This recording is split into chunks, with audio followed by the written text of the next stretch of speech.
속으로.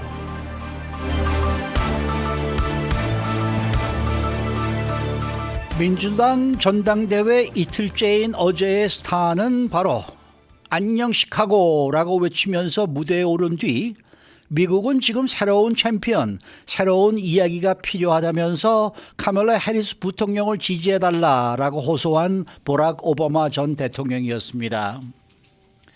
이에 반해 공화당 대선 후보 도널드 트럼프 전 대통령은 어제 대선의 최대 격전지 가운데 한 것인 러스트벨트 미시간주를 또 찾았는데 연설을 통해서 바이든 행정부의 국경 방치 때문에 전 세계의 범죄자들이 미국으로 몰려들었고 치안이 통제 수준을 벗어났다라면서 석 달 뒤에 자신이 당선되면은 불법 이민 문제에 대해서 역대 최고 수준으로 강력히 대처하겠다라는 입장을 재확인했습니다.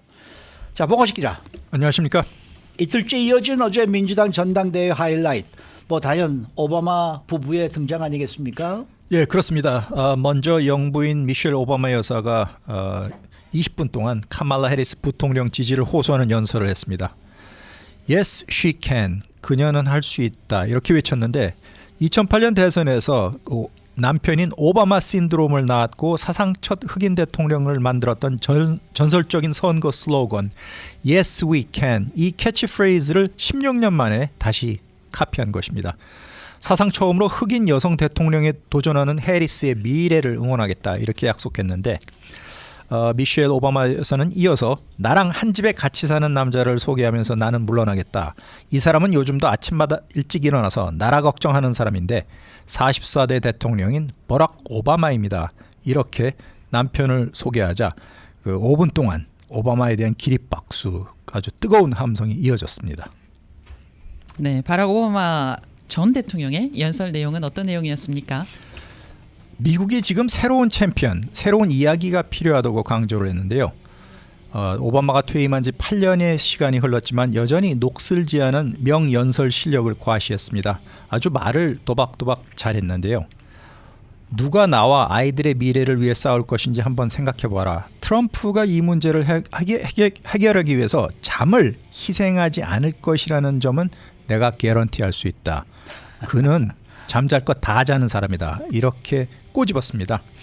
이어서 버락 오바마 전 대통령은 이 80세에 가까운 억만장자 노령 후보가 항상 본인 문제를 갖고 징징댄다. 특히 유세 규모를 놓고 아주 이상한 weird 이런 표현을 썼는데요.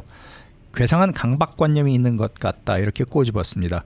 최근에 트럼프 후보가 10,000명 이상 운집한 해리스의 유세 규모를 두고 인공지능에 대해서 인공지능이 조작한 것이다 이렇게 거짓말을 한 사실을 꼬집은 그런 말인데요.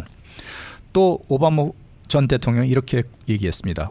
트럼프 후보는 오로지 본인의 이해와 부자 친구들을 위해서 대통령 직위를 이용하려 하고 세상을 제로섬 게임으로 보는 사람이다. 이런 스타일이 이웃으로는 괜찮을지 몰라도 미국의 대통령으로는 굉장히 위험하다 이렇게 경고했습니다. 그렇기 때문에 이제 미국 국민들은 더 이상 허둥대고 혼란스러운 4년이 필요하지 않다. 이미 우리는 그 영화를 봤고 보통 영화는 속편이 더 나쁘다는 사실 우리 모두 알고 있다. 이렇게 얘기했습니다. 갓파더는 2편이 훨씬 낫네요. 그거는 유일한 예외로 꼽히고 있죠. 예, 2편이 아카데미상을 받고 1편보다 더 히트를 했는데 재밌었죠. 네.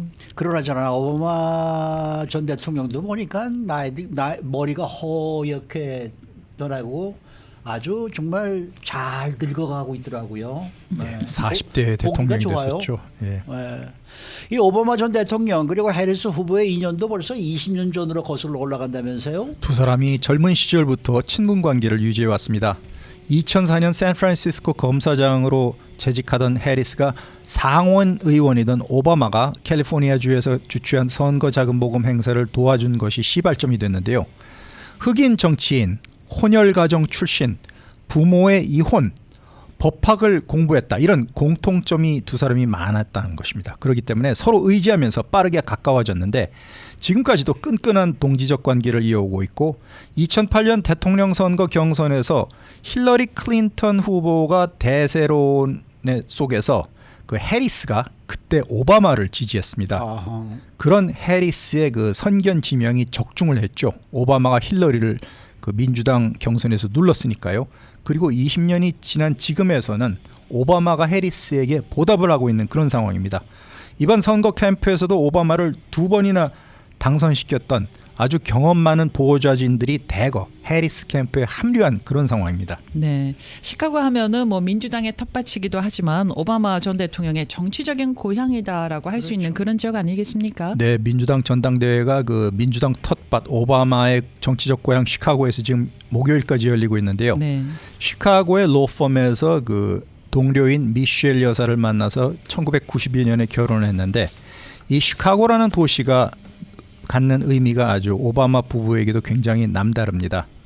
원래 오바마 전 대통령이 LA 인근의 옥시덴탈 칼리지 학생이었는데 3학년 때 뉴욕의 컬럼비아 대학으로 트랜스퍼 편입을 했습니다.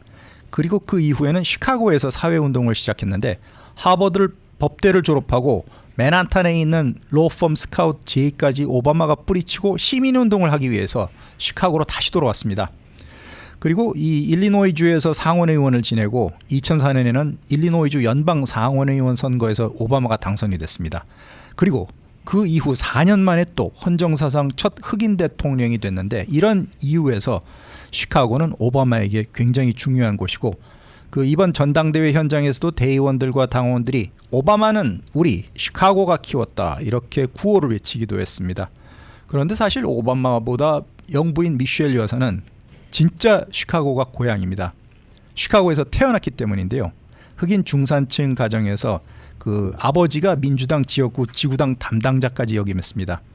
그리고 미셸 여사는 시카고에서 가장 뛰어난 공립학교 위트니 영 하이스쿨을 졸업했는데 이후에 아이비리그인 프린스턴 대학, 하버드 법대에 진학했고 그리고 시카고의 로펌에서 여름 인턴으로 들어왔던 그런 오바마, 청년 오바마를 만나서 결혼을 하게 됐습니다.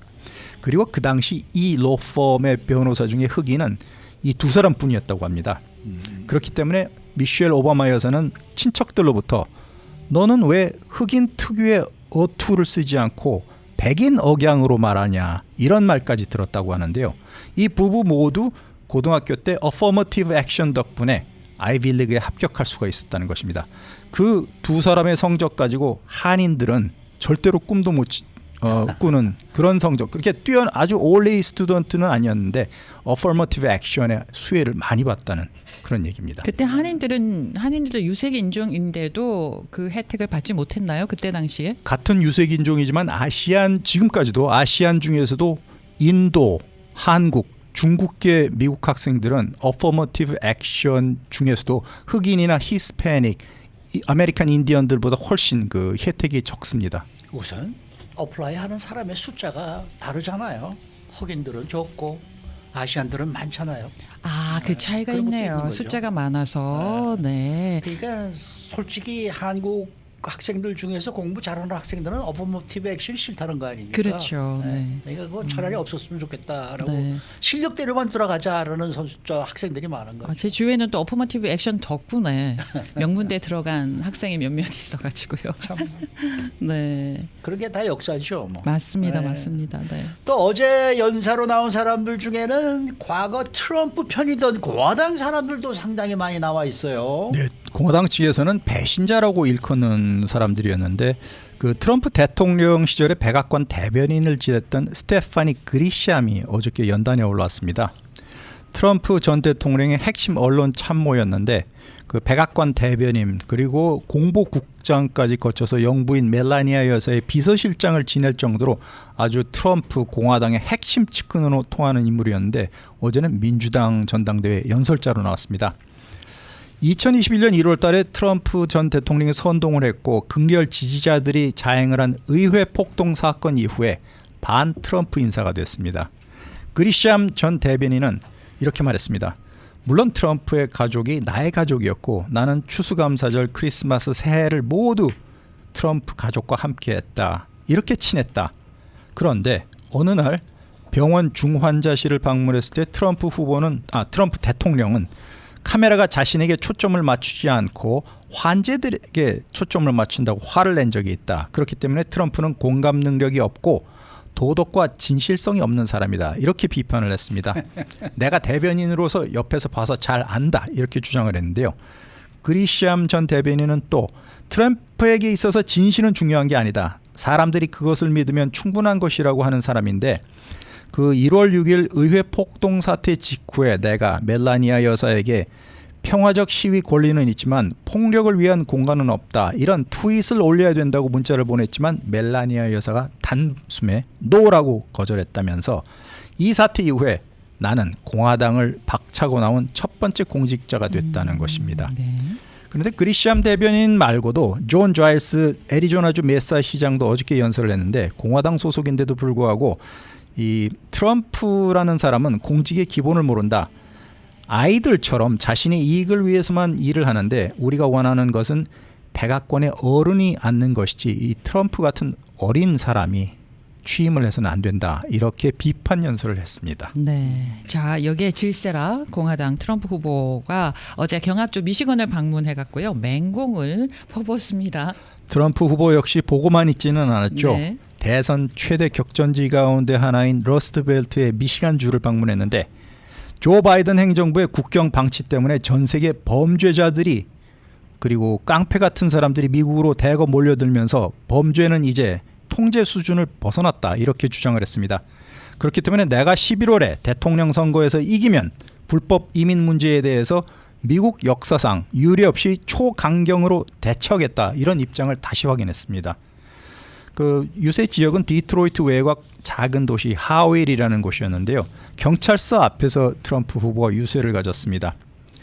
이민자 범죄라고 불리우고 있는 새로운 형태의 범죄가 생겼는데 이들은 기존의 사악한 범죄보다 더 나쁜 범죄다 이렇게 강조를 했으면서 그러면서 트럼프 후보는 Make America Safe Again, 마가 대신 마사, 미국을 다시 안전하게 하자 이런 새로운 구호를 소개하기도 했습니다. 특히 베네수엘라 케이스를 인용을 했는데요. 세계에서 가장 위험한 지역인 남미의 베네수엘라 범죄율이 작년보다 72% 줄었는데 그 이유를 아십니까? 수도 카라카스의 범죄자들을 도시 밖으로 몰아내고 이 위험한 사람들이 바로 미국 땅으로 들어오고 있기 때문이다. 이렇게 주장을 했습니다. 그리고 전 세계 교도소 수용 인원이 낮아졌는데 역시 미국으로 이들 범죄자들을 보내고 있기 때문이라 이렇게 주장을 했는데 뚜렷한 근거는 제시하지 않았습니다. 최근에 불법 이민자가 저지르고 있는 미국 50개 주 전역의 강력 범죄 사례들을 일일이 트럼프 후보가 열거하면서 청중들의 분노를 유발하는 그런 어투를 구사하고 있습니다. 네, 구체적으로 내용은 어떤 내용이었어요? 한 사람은 이전에 성폭행 혐의로 체포된 적이 있었는데 바로 이 사람이 카말라 해리스가 강력히 지지했던 뉴욕시의 법규 때문에 추방이 되지 않고 미국에 남았다. 그래서 또 범죄를 계속 저지를 수 있었다라면서 민주당 대선 후보인 해리스 부통령에게 책임을 돌렸습니다. 그리고 아까 말한 대로 나는 내년 1월 취임하자마자 첫날부터 미국 역사상 사상 최대 규모의 추방 작전을 전개할 것이다. 우리는 모든 범죄자 외국인 모든 범죄자를 다 없앨 것이라고 강조를 했는데요. 드와이트 아이젠하워 대통령이 1950년대 군대를 동원해서 불법 이민자들을 대거 추방시킨 정책을 다시 리마인드 시켰습니다.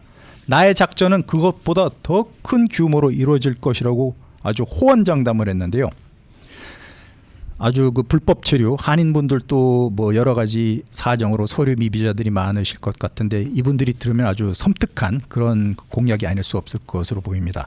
그런데 또 교회 지역 여성들이 트럼프 자신을 지지하지 않는다는 여론조사에 대해서는 이는 가짜 여론조사다 이렇게 치부하기도 했습니다. 나는 불법으로 입국한 외국인들이 대도시 바깥으로 가지 못하게 할 것이다. 교회 지역의 거주 여성들은 사실 나를 좋아한다.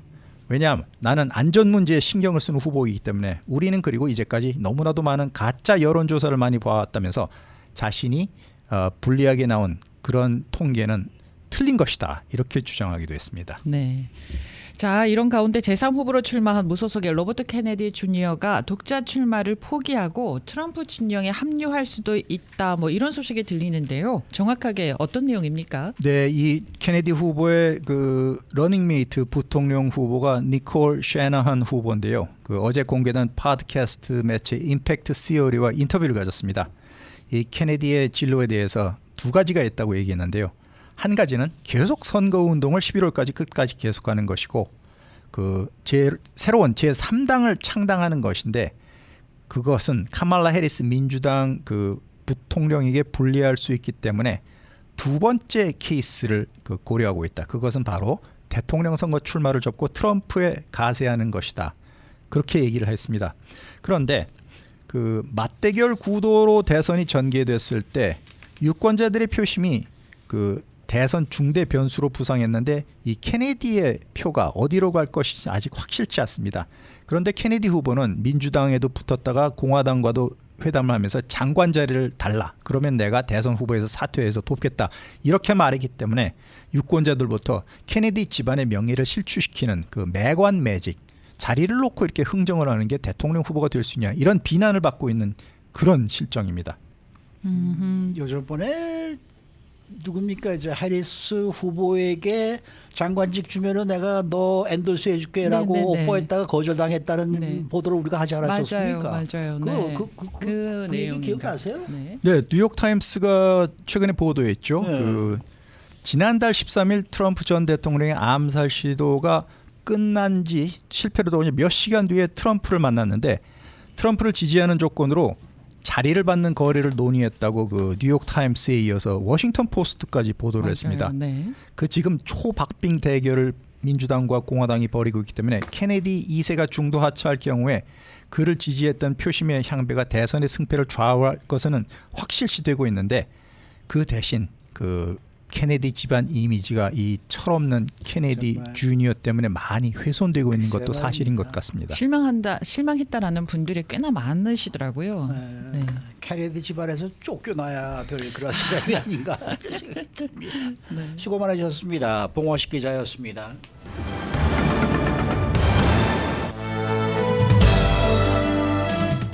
인사이드 아메리카. 네, 요즘 운전을 하지 않는 G세대가 늘어나고 있다고 합니다. 도대체 왜 이 G세대 젊은 층들은 이게 운전을 하지 않는지 좀 이유를 알아보도록 합니다. 또 자동차 제조회사인 포드가 예정됐던 전기차 생산 계획을 취소했다고 합니다. 대신 한국 배터리 제조사와 협력해서 전기차 배터리 생산을 늘리기로 결정을 했습니다. 또 할인 매장 타겟의 매출은 증가했고 반면에 메이시스 백화점의 매출이 크게 감소했다는 소식도 들어와 있습니다. 박현경 기자. 네, 안녕하십니까. 이건 미국에서 운전을 하지 않는 젊은 층이 그렇게 늘고 있다고요?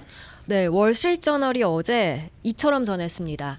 자동차를 운전하는 건 그동안 오랫동안 진정한 독립을 상징해 왔었는데 네. 그런데 지금은 이전보다 적은 10대들만이 운전하길 원한다 이렇게 전했습니다. 어허.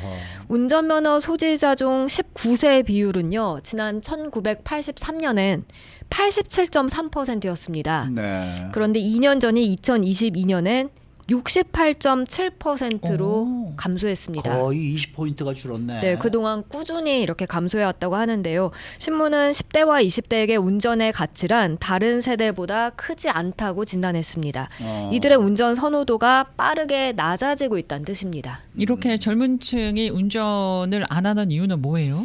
가장 큰 이유는요. 예. 부담 때문입니다. 비용이 비용 네, 때문에. 너무 커서 차를 운전하는데 돈이 너무 많이 든다는 건데요. 뭐 자동차 가격 비롯해서 요즘은 보험료까지 상당히 비싸죠. 네. 그리고 유지비도 만만치 않습니다. 이에 따라 차라리 자동차를 소유하고 운전하느니 그냥 대중교통을 이용하는 게 낫겠다 이런 인식이 확산했다 하는데요. 학비와 생활비에 안 그래도 좀 허덕이는 10대와 20대 모습을 고스란히 대변한다는 평가입니다. 네, 그러니까 젊은 애들이 똑똑한 거예요. 맞아요. 네, 내가 운전하는 것보다는 남이 운전하는 게 차를 타는 게 훨씬 편하죠. 최근 몇 년 동안의 이 자동차 또 부품 가격, 보험료 모두 지금 상승하고 있지 않습니까? 맞습니다. 평균 신차 가격은 2019년 이후로 봤을 때 32.2%가 급등했습니다. 그렇게 올해 7월 기준 평균 신차 가격 44,604달러였습니다. 그리고 요즘 보험료 많이 올랐는데 특히나 운전 경력이 짧아서 자동차 사고 가능성이 높다고 여겨지는 10대, 20대 같은 경우는 상대적으로 더 비싸죠. 맞죠. 그렇겠죠. 18세에서 24세 사이 운전자 10명 중 3명꼴로 봤을 때 1년 내 자동차 보험료는요. 무려 300달러 이상 오른 걸로 집계됐습니다. 네. 그래서 젊은 층을 중심으로 자동차 점유율이 떨어지는 거네요. 그렇습니다. 이 시장 조사기관 JD 파워에 따르면 신차와 중고차 판매에서 G세대의 점유율이요. 최근 2년 동안 0.1% 감소했습니다. 이렇게 인구 통계학적으로 볼 때 특정 세대의 판매 점유율이 줄어들었다는 건 매우 드물다는 평가입니다. 그리고 이들의 연령이 높아지더라도 구매 비중 그렇게까지 늘지 않고 있다고 합니다. 그럼 이 젊은이들은 이동을 어떻게 하는 거예요? 대중교통을 우선적으로 이용하고요. 아하. 또 그 우버와 리프트도 많이 타고요. 맞아요, 맞아요. 그리고 또 그게 안 된다면 부모님께 라이드를 부탁하기도 합니다. 그리고 자동차 하면 자동차 여행도 우리가 생각할 수 있는데 네. 이 젊은 층들은 자동차 여행 같은 건 잘 다니지 않는다고 하네요. 이와 관련해서 신문은 체감하는 물가 부담이 쉽게 완화되긴 어려워서 직접 차를 구입하고 운전하는 것보단 필요에 따라서 그렇게 대중교통 이용하거나 가족들에게 라이드 부탁하는 10대와 20대들 앞으로도 꾸준히 늘어날 것이라고 예상했습니다. 10대는 그렇다 하더라도 20대는 데이트할 때는 어떻게 할까요? 나란히 손잡고 대중교통 수단을 이용을 할까요? 뭐 버스 같이 타고 다니면서 여행하는 것도 괜찮을 거예요. 그것도 재밌죠. 그죠? 네. 자, 다음 소식입니다. 자동차 제조회사 포드가요. 전기차 생산 계획의 속도 조절을 하겠다. 이렇게 이제 밝혔는데 이거는 또 무슨 의미인가요? 포드가 오늘 아침 보도 네. 자료를 내고 이제 전기차 계획에 대해 발표를 했는데 예. 3열 SUV 전기차 생산 계획을 취소한다고 밝혔습니다. 취소까지요? 네, 포드는 앞서 사실 3열 SUV 생산 일정을 한 차례 연기했었습니다. 2005년에서 2007년으로 한 차례 연기했었는데 이번엔 생산 계획 자체를 아예 폐기시킨 겁니다. 그리고 포드는 순수 전기차 생산과 관련해서 연간 자본 지출 비중도 줄이기로 했는데요. 그 비중이 원래는 40%였는데 이번에 30%로 축소키로 했습니다. 대신 전기차용 배터리는 뭐 생산을 좀 더 늘리고 생산 일정도 좀 앞당기기로 했다라는 소식이던데요. 네, 미국 안에서의 전기차 배터리 생산은 늘리고 생산 시작 시기도 앞당기기로 했는데 이걸 위해서 한국 배터리 제조사들과 협력할 예정입니다. 포드는 LG 에너지 솔루션과 함께 머스탱 마크 2 모델에 사용되는 일부 배터리 생산을 내년 폴란드 공장에서 미국의 미시건주 홀랜드 공장으로 옮기는 방안을 목표로 하고 있다고 이번에 밝혔습니다. 미국에서 배터리 생산을 이렇게 늘리려는 건 IRA 혜택을 노린 것입니다. 전기차 구매 시에 조 바이든 행정부의 IRA에 규정한 그 최대 7,500달러 그런 세금 공제 혜택, 이 자격 조건을 충족시키기 위해서 이처럼 미국 공장으로 일부 배터리 생산을 옮기는 것이라고 설명했습니다. 네, 포드에서 생산되는 SUV 전기차 참 예쁜데요. 그거 인기 많은데 아쉽네요. 자, 그 밖에도 한국 기업과 함께 배터리 생산에 나선다는 계획도 또 발표했다고 해요. 한국 SK온과의 합작사인 블루오벌 SK의 켄터키 공장은 2025년 내년 중반부터 트럭 배터리를 생산할 예정이라고 오늘 밝혔고요. 네. 이곳에선 현행 E-트랜짓 전기 트럭 또 F150 라이트닝 전기 픽업 트럭의 배터리 생산을 맡게 된다고 합니다. 당초 계획보다 앞당긴 건데요. 포드는 상당한 비용 개선을 기대한다고 전했습니다. 이 밖에도 또 테네시주 공장도 생겨나게 되는데 여기선 내년 말부터 포드의 신형 전기 상용 밴을 위한 배터리 생산을 시작합니다. 이들 공장은 2022년부터 지금 건립 공사가 진행 중에 있습니다. 그러니까 그만큼 한국의 제품들의 퀄리티가 세계 최고라는 얘기가 그런 되지 뜻으로 않겠습니까? 네, 볼 수 있습니다. 참 지금 보면은 정치계는 참 굉장히 시끄러운데 모든 거는 다른 거는 다 한국이 최고네요. 지금 포드의 계획을 보면은 전기차 생산에 있어서 이 전략을 바꾼 것이다 이렇게 평가가 내려지겠어요? 네, 포드는 SUV 전기차는 포기하는 대신에 2026년엔 전기 상용 밴을 또 2027년엔 전기 픽업 트럭을 개발할 예정이고요. 배터리는 앞서 말씀드렸듯이 한국 기업들과 함께 생산 시기도 앞당기고 미국에서 생산도 늘리겠다는 계획이 되겠습니다. 네, 지금 포드 모터 그 주식회사 주가를 보니까요, $10 82센트입니다. $10 그러면 82센트면은 엄청 낮은 거 아닌가요? 포드의 뭐, 브랜드 가치에 뭐 비해서. 분할을 많이 했겠죠. 분할을 많이 했나 봅니다. 그리고 오늘 1.31% 올랐어요. 올랐어요? 네네. 이 소식이 발표되면서 혹시 오르지 않았을까 생각이 듭니다. 자, 다음 소식은요. 할인마켓 또 백화점 체인의 매출이 나왔거든요. 서로 상반된 결과가 나왔다고 해요. 어떤 내용입니까? 네, 할인마켓 타겟 그리고 네. 백화점 체인은 그 메이시스 지난 2분기 매출이 나왔는데요. 네. 타겟의 매출은 오른 반면 메이시스 매출은 감소했습니다. 그래서 오늘 아침 뉴욕 증시에서 타겟 주가는 거의 13% 가까이 오르는 반면 메이시스는 반대로 13% 가까이 폭락하고 있습니다. 타겟은 매출이 어느 정도나 늘은 거예요? 타겟은 1년 전에 비해서 매출이 2% 증가했습니다. 그동안 사실 식료품 비롯한 많은 부문들에서 할인 조치를 취했는데요. 그렇게 1년 동안 매출에서 전년 동기 대비 2%가 늘어난 걸로 나타났습니다. 타겟이 그 전에 좀 경영이 어려웠잖아요. 매출도 네. 줄어들었고요. 근데 이번에 늘어났네요. 맞습니다. 직전 분기에는 매출이 감소했었습니다. 네. 3.7% 그리고 4.4% 이렇게 매출이 감소하다가 이번 2분기엔 늘어난 것이고요. 또 고객 매장 방문 수도 나왔는데 3% 늘어난 것으로 나타났습니다. 다만 고객 한 명당 구매 규모에 있어서는 줄어든 것으로 파악됐습니다. 네. 그러면은 메이시스 백화점은 어느 정도나 매출이 줄었어요? 메이시스는 3.8%가 감소했습니다. 전반적인 백화점 불경기 속에 메이시스 스토어 수를 줄이고 있는데요. 매출도 지난 2분기 그렇게 4% 가까이 감소한 걸로 나왔습니다. 네, 타겟은 그 옷 같은 거 판매할 때요. 사이즈별로 굉장히 진열이 잘 돼 있다고 해요. 하지만은 우리 롤스럼을 많이 가잖아요. 근데 거기서는 물건 고르기가 굉장히 짜증이 날 정도로 진열이 돼 있는데 타겟은 그 진열이 굉장히 쉽게 잘 돼 있어서 편하고 또 저가 옷 같은 것들이 많이 있어서 주위에는 타겟 이용한다는 분들이 꽤나 저도 지금 많더라고요. 생각해보면 지난 석 달 동안에 타겟은 가봤지만은 메이시스라는 데는 가본 적이 없었고 맞아요. 타겟은 뭐가 필요한데 그러면은 우선 타겟부터 가볼까 하는 생각을 하게 되죠. 그죠. 거기는 그렇죠. 무슨 뭐 애완견을 그냥- 위한 모든 물건들도 네. 다 거기 있고. 맞습니다. 네. 그러니까 저 애완견 밥을 살 때도 갈 수 있고 뭐 저 옷을 살 때도 갈 수 갈수 있고 있고, 네. 또 우리가 뭐 필요한 뭐 잡다한 물건들을 사도 타겟 갈까 이런 생각을 하게 되잖아요. 맞습니다. 그러니까 저 이 메이시스는 조금 그 이 백화점 같은 느낌이 들어서 네. 조금 이렇게 뭔가 이렇게 선택의 여지가 뭐가 많이 없을 것 같은 느낌이 있거든요. 맞습니다. 네. 그렇지 않을까 하는 생각이 드네요. 네. 네. 수고 많으셨습니다. 감사합니다. 박현경 기자였습니다.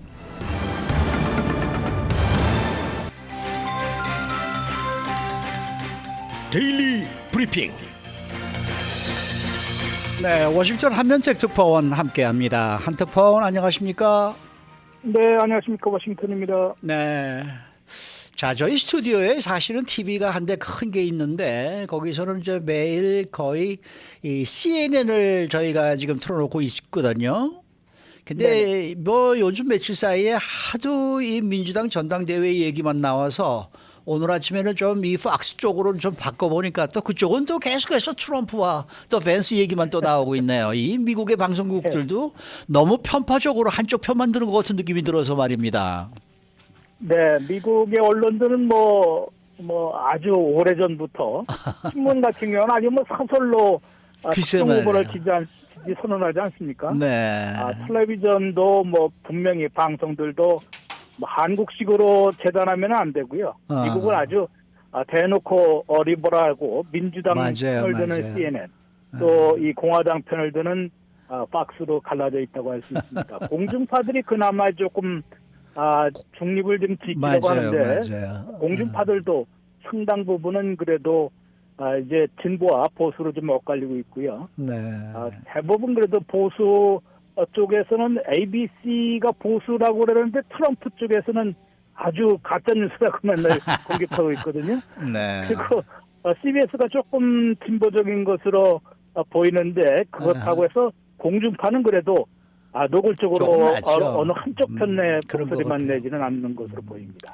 자, 그러나 민주당의 전당대회가 오늘로 이제 사흘째를 맞게 됩니다. 오늘은 어떤 일들이 있게 되나요? 네, 오늘의 주인공은 당연히 이제 팀 월즈 부통령 후보입니다. 네. 이제 카말라 해리스 후보에 의해서 러닝메이트로 선택을 받았고 또 민주당 대의원들 5천 명이 이제 어제 날짜로 다 최종으로 공식 지명하는 이것도 이제 사실은 롤콜 보트라고 하는데요. 네. 롤콜 보트는 각 주별로 대의원들이 미리 이제 어느 후보에게 몇 명이 찬성을 할 것인지를 화상으로 올해는 했습니다만은 그거는 이제 오하이오의 제한 시간이 걸려 있기 때문에 화상으로 미리 한 것이고요. 상징적으로 이제 어제 다시 해서 최종 확정하는 모습을 보여줬는데 그것은 이제 공식 지명이고요. 네. 여기에서 이제 오늘 사흘째 되는 오늘이 부통령 후보가 그 지명을 수락하는 수락연설을 하게 됩니다. 네. 오늘 밤에 그래서 주인공은 팀 월즈 부통령 후보라고 할 수 있고요. 네. 오늘 밤에 또 나올 스타 연사들을 보면은 빌 클린턴 전 대통령이 나섭니다. 그다음에 낸시 펠로시 전 하원의장 이런 역시 스타들이 지금 총출동하고 있는데 오늘 출격하는 인물 몇만 보더라도 민주당 진영에서는 그야말로 내놓으라는 그런 유력 정치인들이고 전부 대통령을 지냈거나 하원의장을 지낸 분들이기 때문에 그 중량감, 무게감은 타의 추정을 불허하는 그런 상황인데요. 어제 피날레를 장식했던 버락 오바마 대통령, 네. 전 대통령 그리고 미셸 오바마 여사 네. 두 사람이 그야말로 열광적인 무대를 만들어내지 않습니까? 맞아요. 그런데 버락 오바마 대통령이 얘기한 말이 지금도 이제 귀에 맹맹 도는 그런 말소리가 있는데요. 자기 부인을 이제 미셸보다 다음에 이제 연설하는 유일한 바가 자신이다. 그렇게 얘기를 했습니다. 그러니까 미셸 오바마가 얼마나 연설을 잘하는지 그 다음에 누구도 하지 않으려는데 자신은 유일하게 미셸 다음으로 이제 연설하는 유일한 바보다라는 얘기되는 모습을 볼 때 어제 이렇게 열광의 무대를 만들어낸 오바마 부부 때문에 오늘부터 또 나오는 사람들은 조금 빛이 바라지진 않을까 그런 쓸데없는 걱정을 하는 사람들도 있는 것 같고요. 네. 그래도 첫날에 조 바이든 대통령에게 무조건 최대의 경의를 표시하지 않았습니까? 네. 이제 그야말로 구국의 결단처럼 땡큐를 연발하고 기립박수, 환호 이제 그런 감사의 표시를 했는데 그런 다음에는 바로 또 바이든 대통령 스스로도 이제 많은 회한을 보였습니다만 그래도 물러나는 그런 모습을 보이고 빨리 한 페이지를 넘겨서 해리스 쪽으로 옮겨가야 됩니다. 그래서 오늘부터는 어제는 또 이제 오바마 부부가 너무 강렬했기 때문에 네. 오늘부터는 이제 팀 월즈 부통령 후보와 내일 피날레를 장식하는 카말라 해리스 후보 쪽으로 완전히 옮겨가는 그런 역사의 한 페이지가 넘어가는 그런 장면을 민주당 전당대회에서 보여줘야 될 것으로 보입니다. 네. 저는 무대 연출도 굉장히 기대가 돼요. 어떻게 그림으로 만들어서 풀어낼 것인가 그것도 궁금한데 자 이런 가운데 그러면 해리스 그리고 월즈 팀 또 트럼프와 밴스 팀이 굉장히 차이점이 아주 확연하게 드러나거든요. 이 차이점은 어떻게 분석이 가능할까요? 네, 우선 해리스 월즈 팀이 주장하는 것부터 살펴보면요. 네. 트럼프 밴스 팀은 자꾸 과거로 후퇴하려 한다. 그러니까 이제 그것이 비난조로 들릴 수도 있지만은 트럼프 전 대통령이야말로 이제 자신의 일기 때 경제도 좋고 뭐 상당히 그 평화도 구축을 했었기 때문에 이것을 내세워서 다시 한번 맡겨달라고 얘기하는 거 아니겠습니까? 네. 그러다 보니까 과거를 자꾸 향수를 불러일으키려고 하다 보니까 이렇게 과거로 후퇴시키려고 한다라는 그런 비판을 또 받는 것이고요. 반면에 해리스 월스팀은 우리는 미래로 전진하려고 하고 미래를 위한 투쟁에 나선 것이다. 또 모든 그런 그 과거 후퇴 미래 전진 이렇게 그 비교를 하고 있는 것으로 보입니다. 또 한 가지는 뭐 전당대에서 확연하게 드러났었는데요. 트럼프 전당대회는 말 그대로 원맨쇼였다. 그러니까 트럼프 전 대통령 한 사람이 동무대였거든요, 사실. 네. 뭐 그 당시에 이제 암살 기도를 해서 살아난 것도 있었지만은 전직 대통령의 공화당 출신에서는 조지 W 부시 대통령이 있는데도 한 번도 참석하지는 않고 있습니다. 왜냐하면 뭐 거의 민주공화 양당의 그 앙숙 관계보다 더 사이가 안 좋은 그런 관계거든요. 네. 이러다 보니까 그야말로 트럼프 전 대통령 그런 동무대 원맨쇼를 하고 있다라는 그런 지적을 받고 있는 것이고요. 반면에 뭐 민주당은 첫날 조 바이든 현직 대통령, 둘째 날 버락 오바마 전 대통령과 미셸 오바마 전 퍼스트 레이디, 오늘 빌 클린턴 전 대통령, 또 첫날에 이제 힐러리 클린턴 전 국무장관은 바로 이제 나왔었고요. 이러다 보니까 모든 스타급 정치인들이 지도자들이 모두 총출동하는, 그래서 우리 모두의 축제다라고 이제 강조를 하고 있는 것으로 보입니다. 그러면 이제 또 한 가지 뭐 정책 대결도 조금 들어가 있는데요. 트럼프 밴스 팀은 트럼프 대통령 본인과 부자 친구들을 위한 투쟁, 그것만 신경 쓴다라고 해리스 월스팀에서는 공격을 하고 있습니다. 반면에 자신들은 일하는 중산층 서민들의 기회를 위해서 투쟁하고 있고, 그래서 말도 이제 기회경제, 케어경제, 헬스케어, 차일드케어, 시니어케어 이런 돌봄 그런 서비스를 위해서 그것을 확대하기 위해서 투쟁하는 그런 후보이기 때문에 이제 양자택일을 해달라라고 이제 얘기를 하고 있는데요. 트럼프 전 대통령의 그런 선거전에 대해서는 뭐 상당히 그 공화당 측 인사들, 고인사들이나 참모들이 많이 우려를 하거든요. 네. 너무 험한 말을 글쎄 쏟아내면서 말이죠. 그런 게 있죠. 인신공격성 이제 비난전을 너무 치우치다 보면은 그렇게 돼갖고는 결코 이길 수 없다라는 말을 노골적으로 하는데도, 그래서 경제 정책을 제시하면서 정책 대결로 가는 듯 하다가도 또 마지막에는 인신공격을 하고, 심지어는 자신은 인신공격할 자격이 있다는 소리까지 하고 있습니다.